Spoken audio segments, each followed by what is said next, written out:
وہ وہاں موجود ہیں، وہ مسلسل ایک دیوار کے پیچھے محنت کر رہے ہیں۔ ایک ایسی قوم جو صدیوں سے دنیا کی نظروں سے اوجھل ہے، ایک ایسی قوم جس کے بارے میں کہا جاتا ہے کہ وہ بے شمار تعداد میں ہے۔ بعض روایات میں ان کی وحشت اور درندگی کا ذکر آتا ہے کہ وہ زمین کی ہر چیز کو کھا جاتے ہیں، یہاں تک کہ بعض روایات میں یہ بھی بیان کیا جاتا ہے کہ وہ اپنے مردوں کو دفن نہیں کرتے بلکہ کھا جاتے ہیں۔ ان کے بارے میں کہا جاتا ہے کہ ان کے جسم طاقتور، کان بڑے اور چہرے ڈھال کی طرح چوڑے ہوں گے۔ وہ مسلسل ایک دیوار کے پیچھے محنت کر رہے ہیں، کھود رہے ہیں، انتظار کر رہے ہیں، اور جب وقت آئے گا تو وہ پوری دنیا میں پھیل جائیں گے۔ یہ ہے یاجوج ماجوج۔ کیا آپ اس قوم کو جانتے ہیں؟ ذرا ایک لمحہ رک کر دنیا کو دیکھیں۔ جنگیں بڑھ رہی ہیں، طاقت کی کشمکش بڑھ رہی ہے، ہر طرف خوف اور بے یقینی کا ماحول ہے۔ کبھی مشرق وسطیٰ میں جنگ، کبھی کسی اور ملک میں تباہی۔ ایسے میں بہت سے لوگوں کے دل میں ایک سوال اٹھتا ہے، کیا ہم اس زمانے کے قریب پہنچ رہے ہیں جس کے بارے میں قرآن اور حدیث میں خبر دی گئی ہے؟ قیامت کی بڑی نشانیوں میں سے ایک خوفناک نشانی قرآن مجید میں یاجوج ماجوج کا ذکر سورۃ الکہف، سورۃ الانبیاء میں آیا ہے۔ قرآن بتاتا ہے کہ ایک عظیم بادشاہ ذوالقرنین ایک ایسی قوم کے پاس پہنچے جو یاجوج ماجوج کے فساد سے پریشان تھی۔ انہوں نے ذوالقرنین سے درخواست کی کہ ہمارے اور ان کے درمیان کوئی مضبوط دیوار بنا دے۔ قرآن میں آتا ہے، میرے پاس لوہے کے بڑے بڑے ٹکڑے لاؤ۔ پھر ان لوہے کے ٹکڑوں کے درمیان پگھلا ہوا تانبا ڈالا گیا اور ایک زبردست دیوار بنا دی گئی۔ قرآن کہتا ہے کہ یاجوج ماجوج نہ اس دیوار پر چڑھ سکتے ہیں اور نہ اس میں سوراخ کر سکتے تھے، لیکن ذوالقرنین نے ایک بات واضح کر دی، جب میرے رب کا وعدہ آئے گا تو وہ اس دیوار کو ریزہ ریزہ کر دے گا۔ سورۃ الکہف۔ وہ روز دیوار کھودتے ہیں۔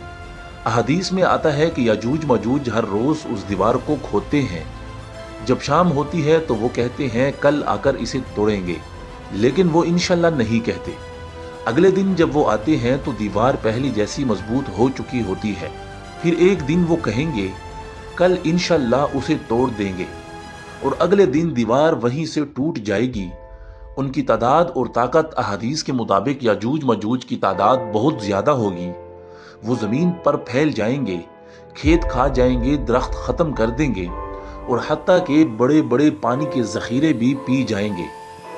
ایک حدیث میں آتا ہے کہ جب ایک لشکر کسی دریا سے گزرے گا تو وہ اسے پی جائے گا، اور جب دوسرا لشکر وہاں پہنچے گا تو کہے گا یہاں کبھی پانی ہوا کرتا تھا۔ اس وقت حضرت عیسیٰ علیہ السلام اور مومن لوگ پہاڑوں کی طرف پناہ لیں گے۔ حالات اتنے سخت ہوں گے کہ کھانے کو کچھ نہیں ہوگا۔ ایک بیل کا سر بھی اس وقت دنیا کی سب سے قیمتی چیز بن جائے گا۔ یاجوج ماجوج زمین پر فساد مچانے کے بعد تکبر میں آ کر آسمان کی طرف تیر پھینکیں گے۔ جب وہ تیر واپس آئیں گے تو خون آلود ہوں گے۔ وہ غرور سے کہیں گے ہم نے زمین والوں کو بھی شکست دی اور آسمان والوں کو بھی، مگر اللہ کی قدرت کے سامنے ان کی طاقت کچھ بھی نہیں ہوگی۔ حضرت عیسیٰ علیہ السلام اور مومن لوگ دعا کریں گے، پھر اللہ تعالیٰ ایک بیماری بھیجے گا جس سے یاجوج ماجوج کی گردنوں میں کیڑے پڑ جائیں گے اور وہ ایک ہی رات میں مر جائیں گے۔ زمین ان کی لاشوں سے بھر جائے گی۔ پھر اللہ تعالیٰ بڑے بڑے پرندے بھیجے گا جن کی گردنیں اونٹوں کی طرح لمبی ہوں گی۔ وہ ان لاشوں کو اٹھا کر دور سمندروں میں پھینک دیں گے۔ اس کے بعد اللہ تعالیٰ زبردست بارش برسائے گا اور زمین کو اس طرح صاف کر دے گا جیسے شیشہ صاف کیا جاتا ہے۔ پھر زمین دوبارہ سبز ہو جائے گی اور خوشحالی آ جائے گی۔ یہ ایک بڑا سوال ہے کہ یاجوج ماجوج کہاں ہے؟ قرآن اور حدیث میں ان کی درست جگہ نہیں بتائی گئی، اسی لیے علماء میں مختلف آراء ہے۔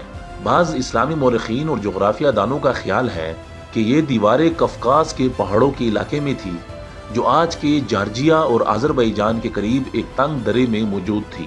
کچھ علماء کہتے ہیں کہ وہ شمالی پہاڑی علاقوں میں اس بند درے کے پیچھے ہیں، جبکہ کچھ مفسرین کا کہنا ہے کہ اللہ نے ان کی اصل جگہ کو انسانوں سے پوشیدہ رکھا ہے۔ زیادہ تر علماء کا کہنا ہے کہ یاجوج ماجوج ابھی تک ظاہر نہیں ہوئے۔ ان کا خروج قیامت کی بڑی نشانیوں میں سے ہے، اور یہ اس وقت ہوگا جب حضرت عیسیٰ علیہ السلام زمین پر موجود ہوں گے۔ آج دنیا میں جنگیں، طاقت کی سیاست اور بے سکونی ہمیں ایک بات یاد دلاتی ہے کہ دنیا ہمیشہ اسی طرح نہیں رہے گی، ایک وقت آئے گا جب اللہ کا وعدہ پورا ہوگا۔ اصل سوال یہ نہیں کہ یاجوج ماجوج کب آئیں گے، اصل سوال یہ ہے کہ جب وہ وقت آئے گا تو ہم کس حال میں ہوں گے۔